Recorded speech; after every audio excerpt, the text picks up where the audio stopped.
Comedy concert queen na si Ai de las Alas, tinulungan ang ina ni Carlos Yulo na si Angelica Yulo sa live selling.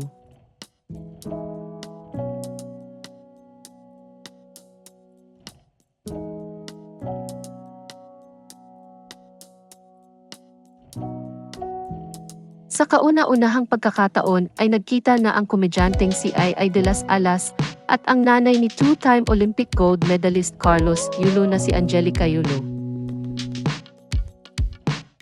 Naganap ang pagkikita ng dalawa sa isang karaoke bar sa Malate, Manila nitong Martes ng hapon, October 15, 2024.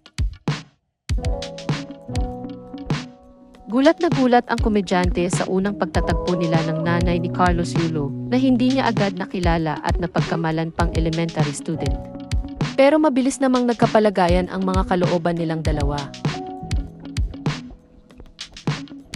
Ayon sa ulat ng pep.ph, inimbitahan ni Ai si Angelica para maging featured guest sa The Clash agad-agad at bilang kapalit ay pumayag ang komedyante na tulungan ang ina ni Carlos Yulo sa live selling nito ng mga panindang damit sa Facebook.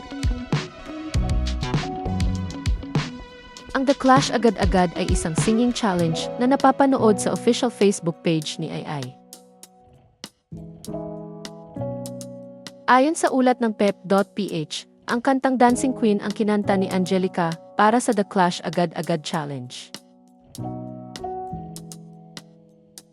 Pagkatapos kumanta ni Angelica ay biglang dumating ang asawa nitong si Mark Andrew Yulo na saglit nagpaalam sa trabaho para personal na makilala ang comedy concert queen. Bago umalis ay nagpaunlak si Mark Andrew na umawit at magkasabay nilang kinanta ni Ai ang Blue Bayou. Nagdiwang ng kaarawan si Mark Andrew Yulo kamakailan. Nang tanungin ni Ai si Angelica kung naalala ba ng anak niya si Carlos Yulo na batiin ang ama nito, sagot ni Angelica, "Wala akong idea."